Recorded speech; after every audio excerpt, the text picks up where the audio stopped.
بسم الله الرحمن الرحيم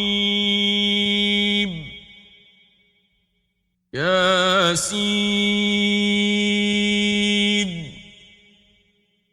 والقرآن الحكيم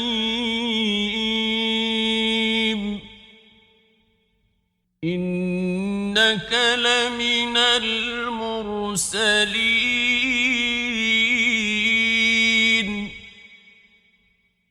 على صراط مستقيم تنزيل العزيز الرحيم لتنذر قوما ما أنذر آباؤهم فهم غافلون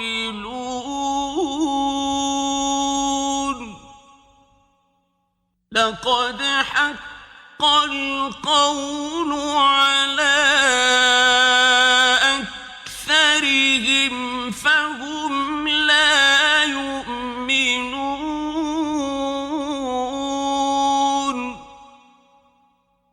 إنا جعلنا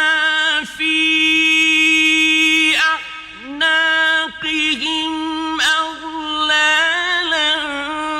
فهي إلى الأذقان فهم مقمحون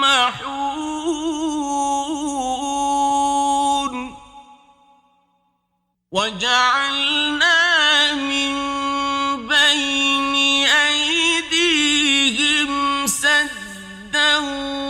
ومن خلفهم سدا فأغشيناهم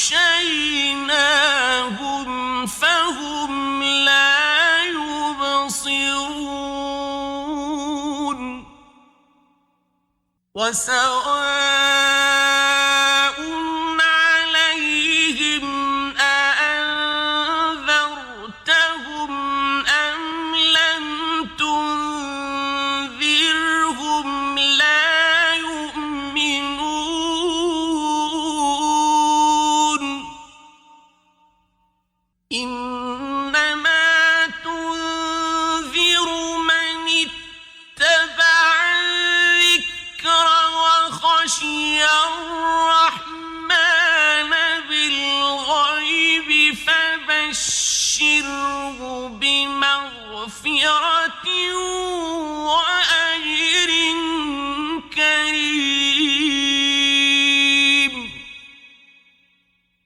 إنا نحن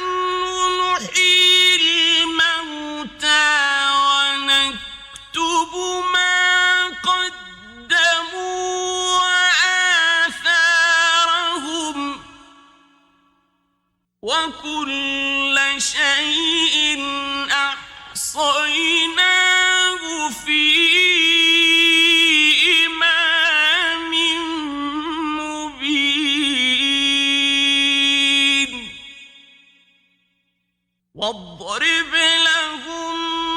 مثلا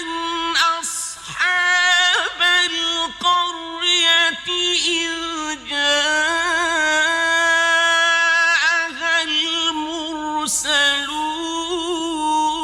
المرسلون إذ أرسلنا إليهم اثنين فكذبوهما فعززنا بثالث فقال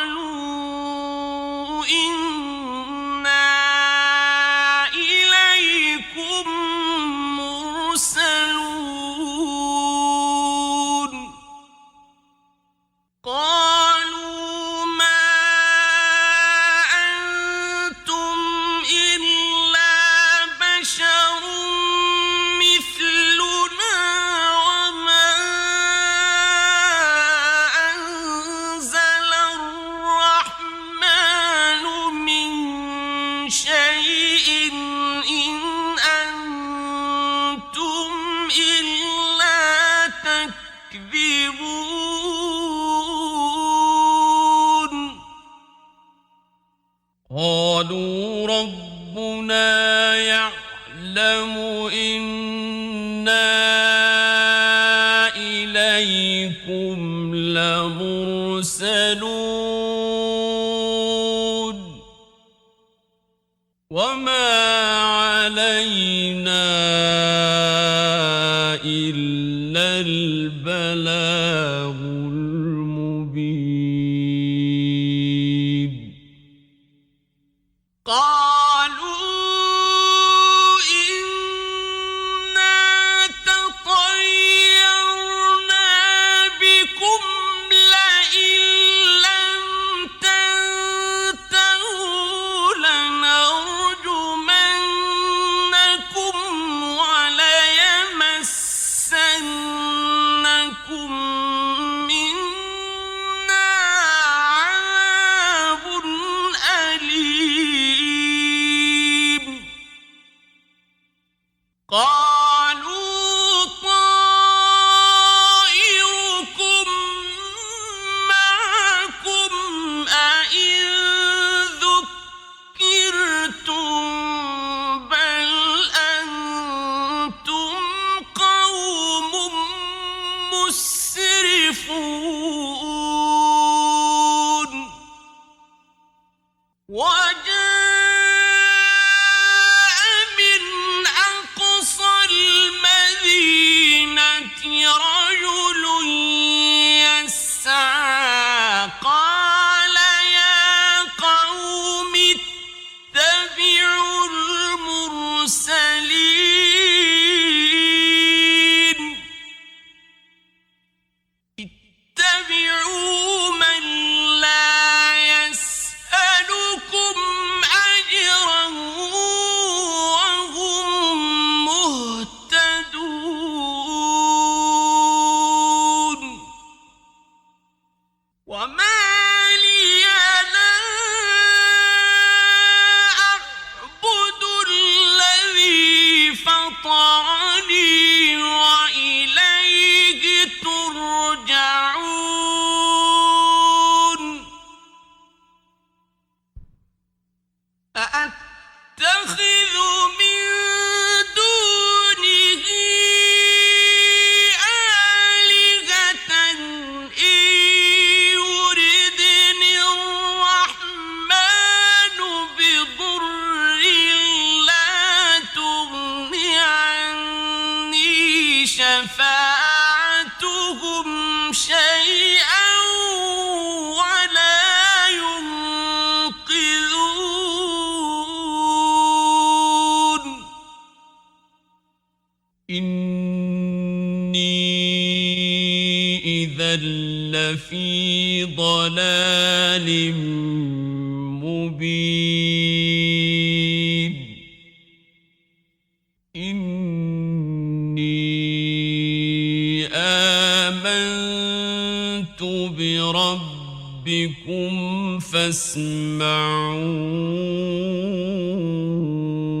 فاسمعون قيل ادخل الجنة قال يا ليت قومي يعلمون بما غفر لي ربي وجعلني من المكرمين وما أنزلنا على قومه من بعده من جند من السماء وما كنا منزلين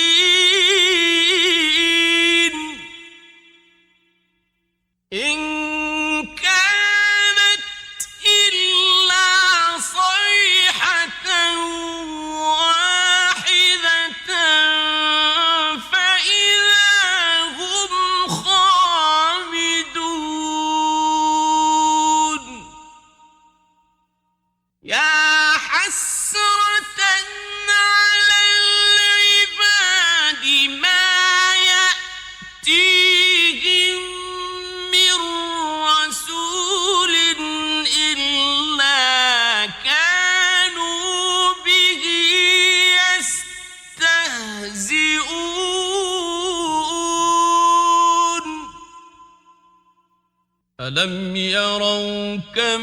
أهلكنا قبلهم من القرون أنهم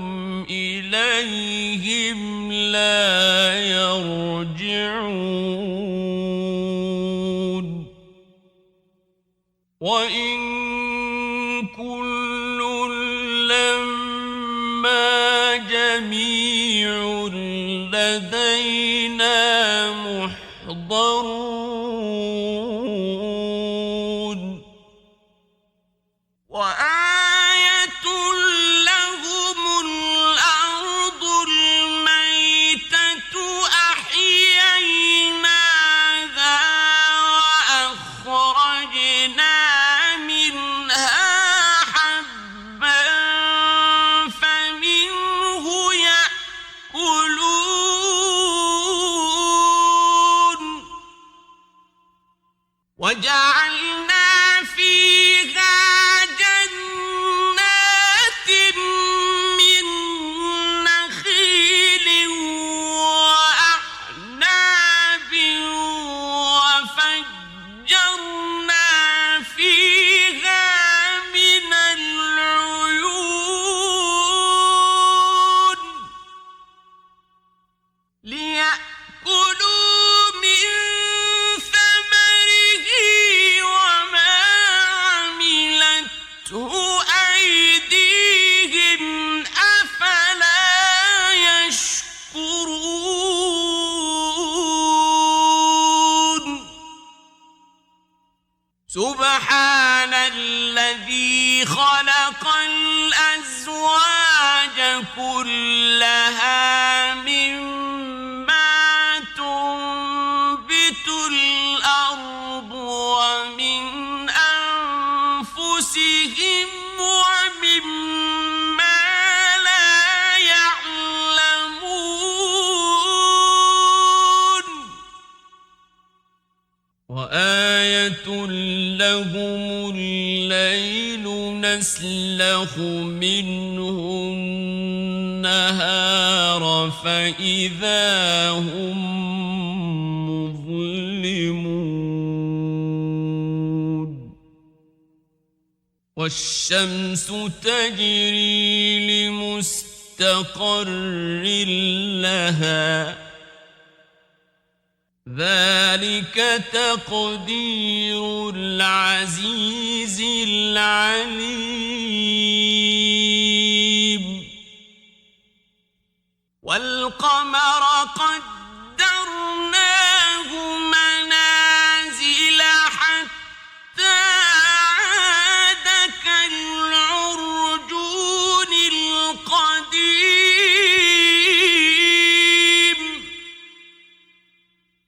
لا الشمس ينبغي لها أن تدرك القمر ولا الليل سابق النهار وكل في فلك يسبحون وآية لهم أنا حملنا ذريتهم في الفلك المشحون وخلقنا لهم من مثله ما يركبون وإن نشأ نغرقهم فلا صريخ لهم ولا هم ينقذون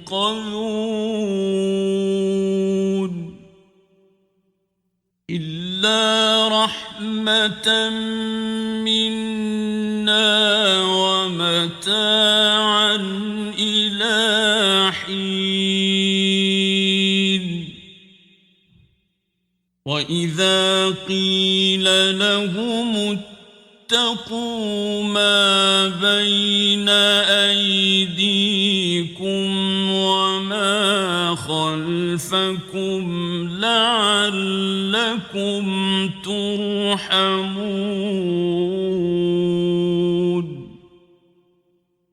وما تأتيهم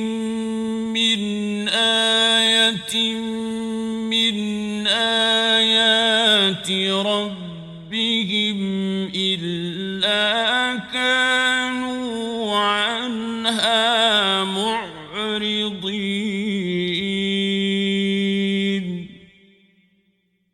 وإذا قيل لهم أنفقوا مما رزقكم الله قال الذين كفروا للذين آمنوا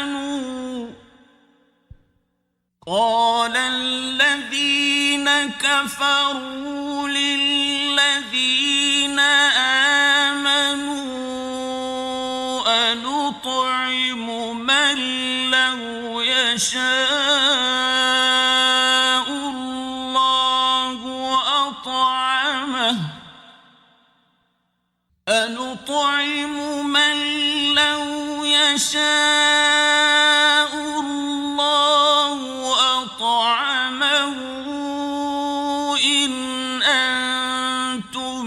إلا في ضلال مبين ويقولون متى هذا الوعد إن كنتم صادقين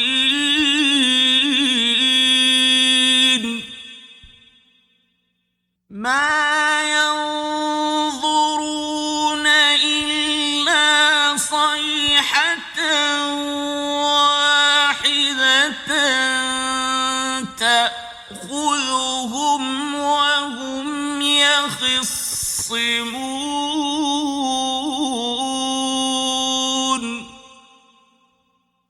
فلا يستطيعون توصية ولا إلى أهلهم يرجعون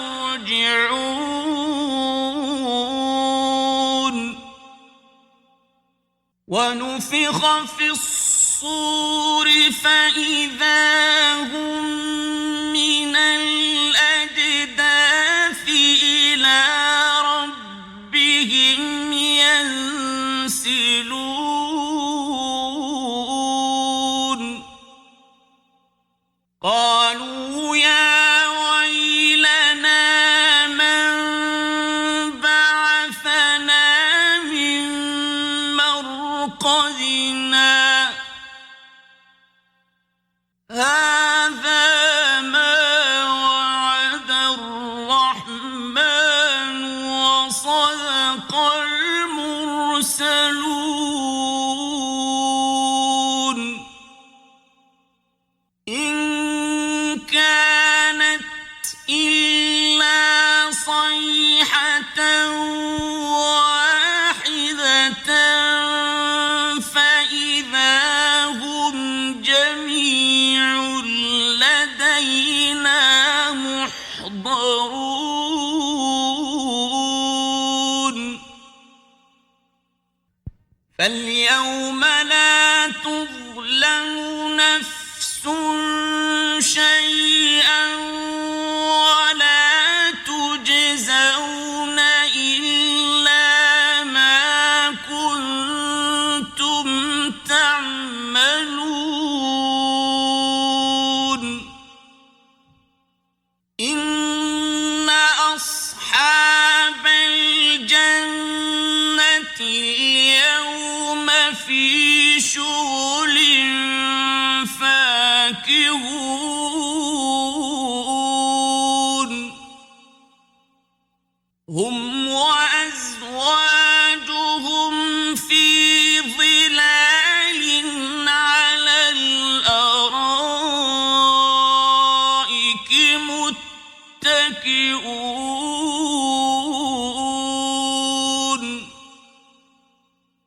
لهم فيها فاكهة ولهم ما يدعون سلام قولا من رب رحيم وامتازوا اليوم أيها المجرمون ألم أعهد إليكم يا بني آدم ألا تعبدوا الشيطان إنه لكم عدو مبين وأن اعبدوني هذا صراط مستقيم ولقد أضل منكم جبلا كثيرا أفلم تكونوا تعقلون هذه جهنم التي كنتم توعدون اصلوها اليوم بما كنتم تكفرون اليوم نختم على أفواههم وتكلمنا أيديهم وتشهد أرجلهم بما كانوا يكسبون ولو نشاء لطمسنا على أعينهم فاستبقوا الصراط فأنى يبصرون ولو نشاء لمسخناهم على مكانتهم فما استطاعوا مضيا ولا يرجعون ومن نعمره ننكسه في الخلق أفلا يعقلون وما علمناه الشعر وما ينبغي له إن هو إلا ذكر وقرآن مبين لينذر من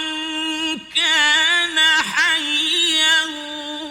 ويحق القول على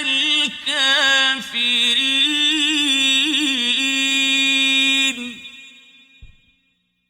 أولم يروا أنا خلقنا لهم مما عملت أيدينا أنعاما فهم لها مالكون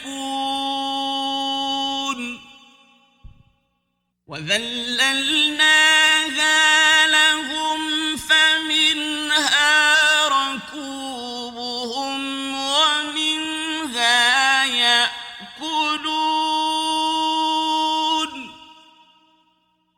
ولهم فيها منافع ومشارب أفلا يشكرون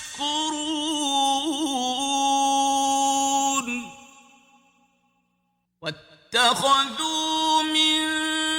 دون الله آلهة لعلهم ينصرون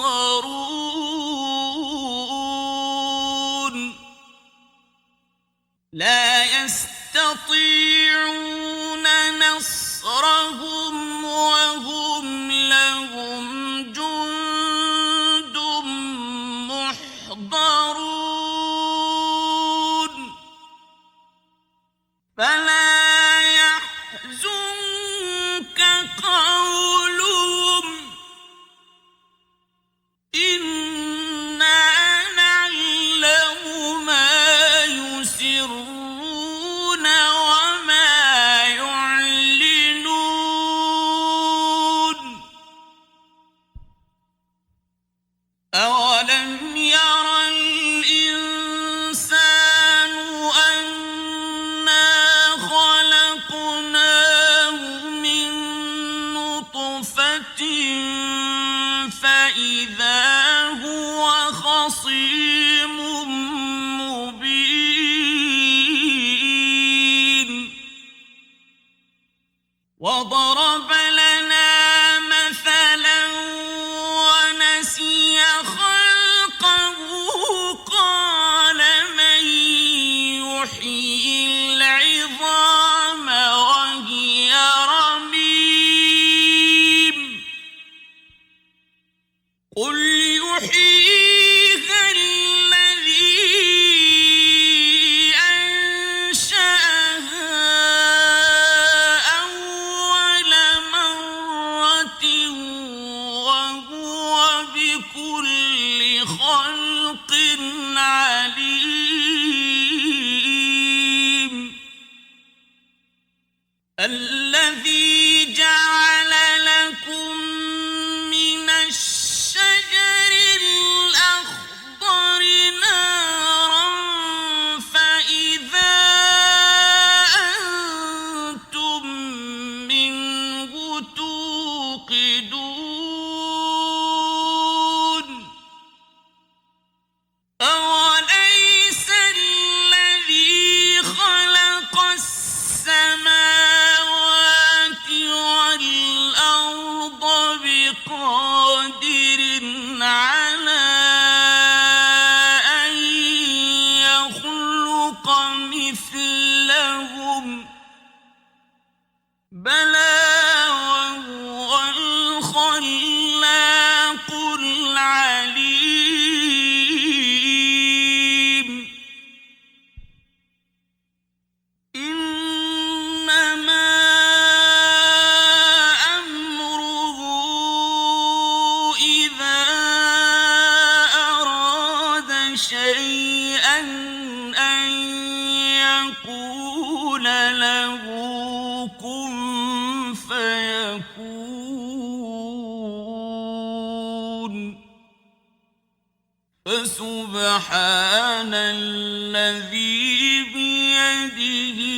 ملكوت كل شيء وإليه ترجعون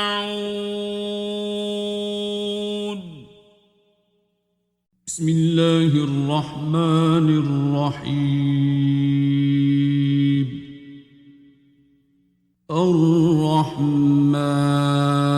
الرحمن علم القرآن خلق الإنسان علمه البيان الشمس والقمر بحسبان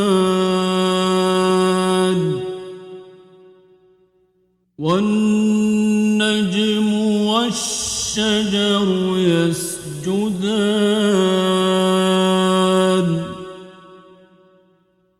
والسماء رفعها ووضع الميزان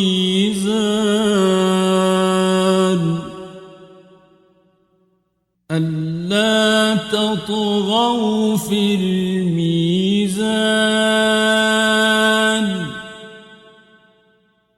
وأقيموا الوزن بالقسط ولا تخسروا الميزان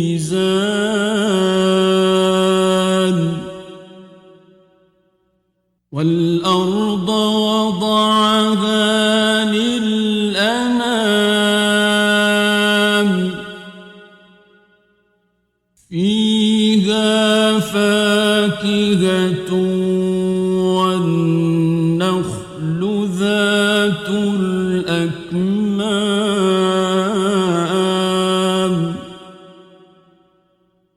والحب ذو العصف والريحان فبأي آلاء ربكما تكذبان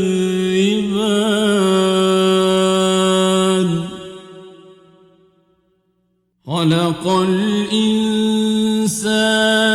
من صلصال كالفخار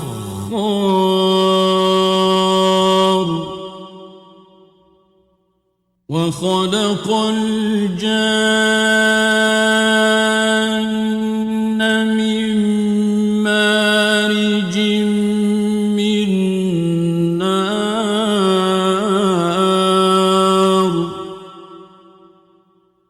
فبأي آلاء ربكما تكذبان رب المشرقين ورب المغربين فبأي آلاء ربكما تكذبان مرج البحرين يلتقيان بينهما برزخ لا يبغيان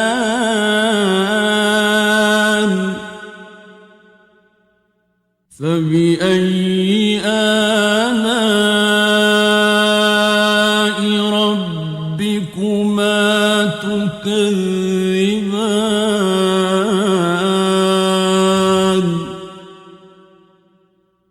يخرج منهما اللؤلؤ والمرجان فبأي آلاء ربكما تكذبان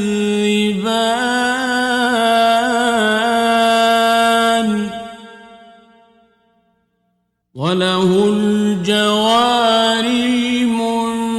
المنشآت في البحر كالأعلام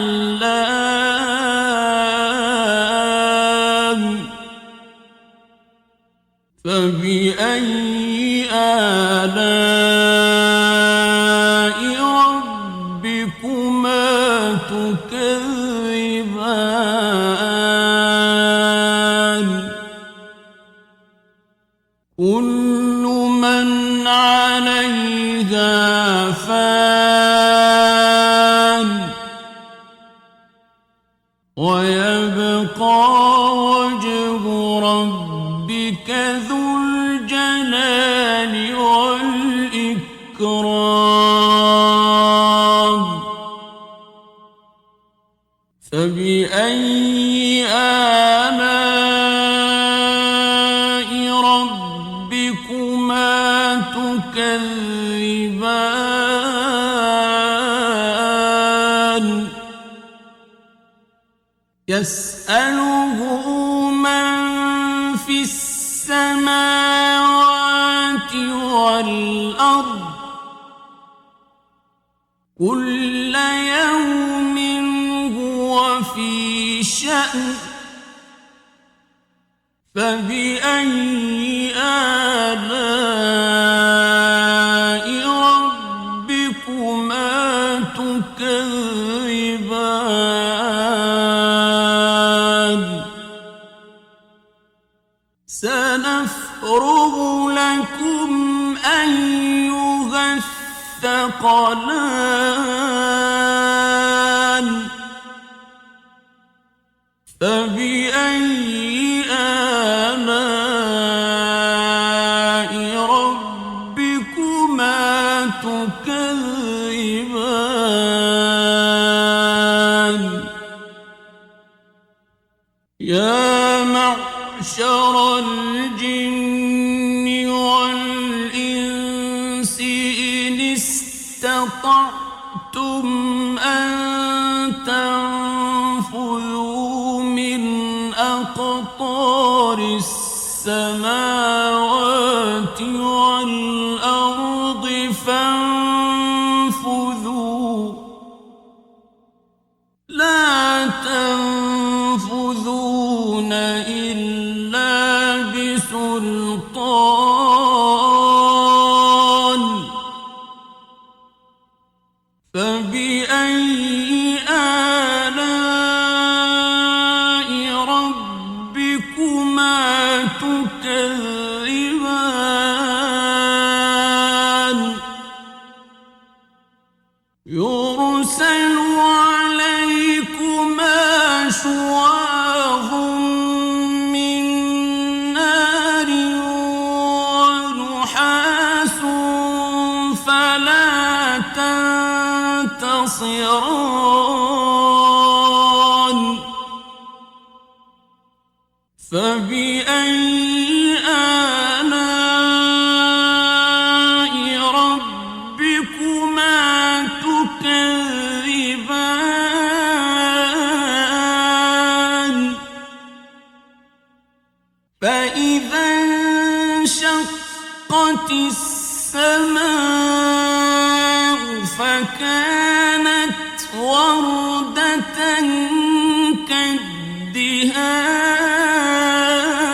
كالدهان فبأي آلاء ربكما تكذبان فيومئذ لا يسأل عن ذنبه إنس ولا جان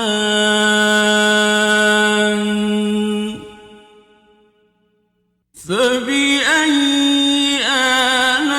آلاء ربكما تكذبان يعرف المجرمون بسيماهم فيؤخذ بالنواصي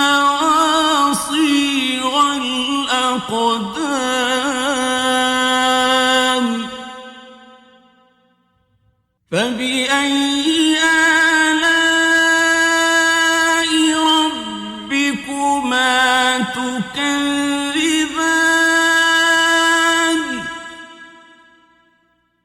هذه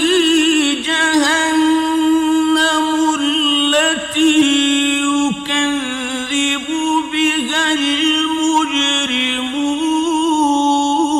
المجرمون يطوفون بينها وبين حميم آن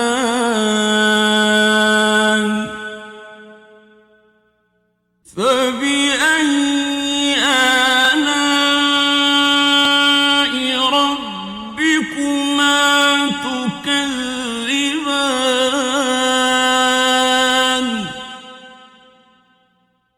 ولمن خاف مقام ربه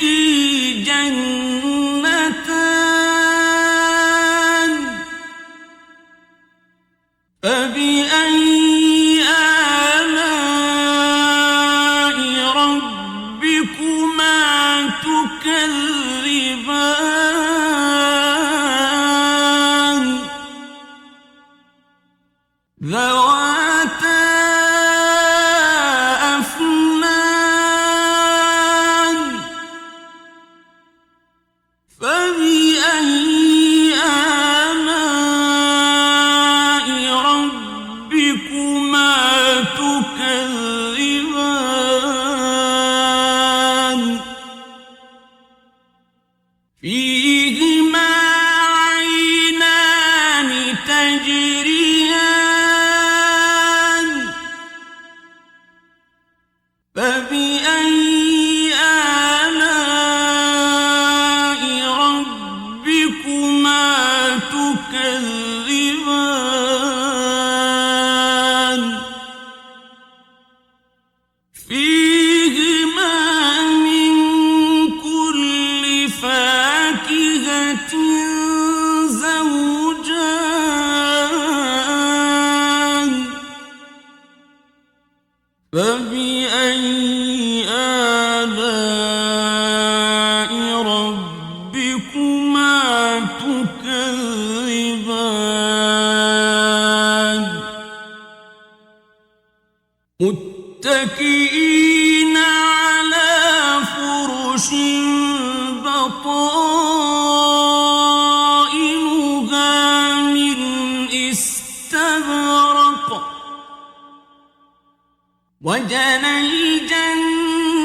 الجنتين دان فبأي آلاء ربكما تكذبان فيهن قاصرات الطرف لم يطمثهن إنس قبلهم ولا جان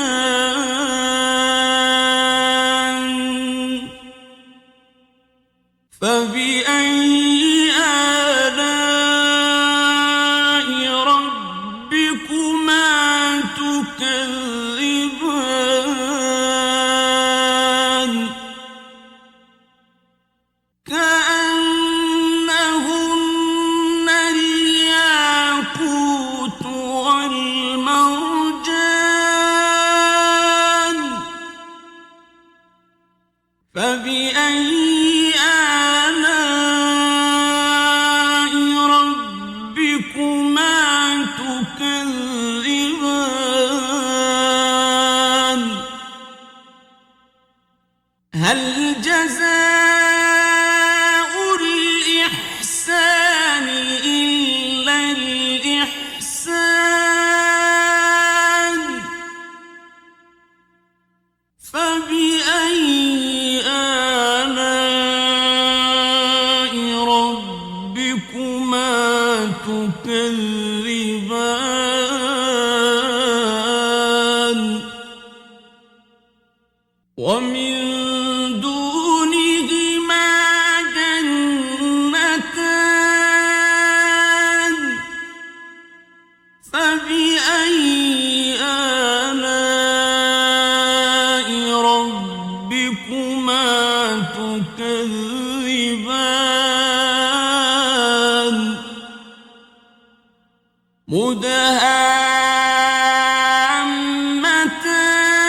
مدهامتان فبأي آلاء ربكما تكذبان فيهما عينان نضاختان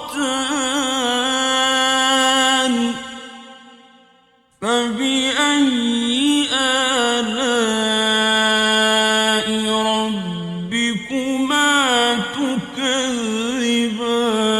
تكذبان فيهما فاكهة ونخل ورمان فبأي آلاء ربكما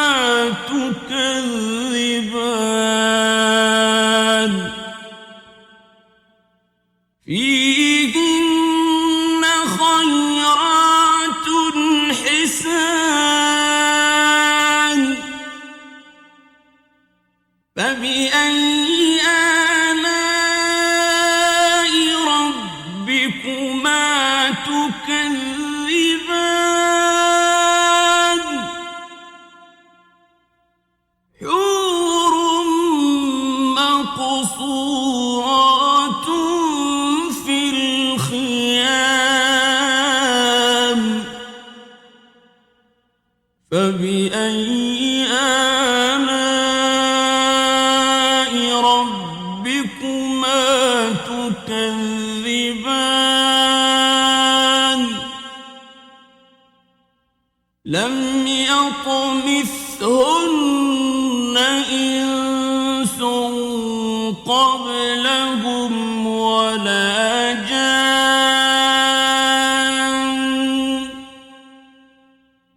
فبأي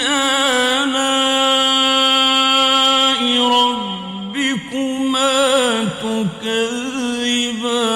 تكذبان متكئين على رفرف خضر وعبقري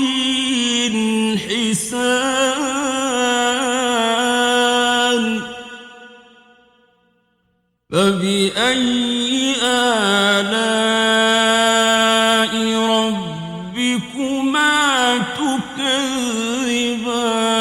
تكذبان تبارك اسم ربك ذي الجلال والإكرام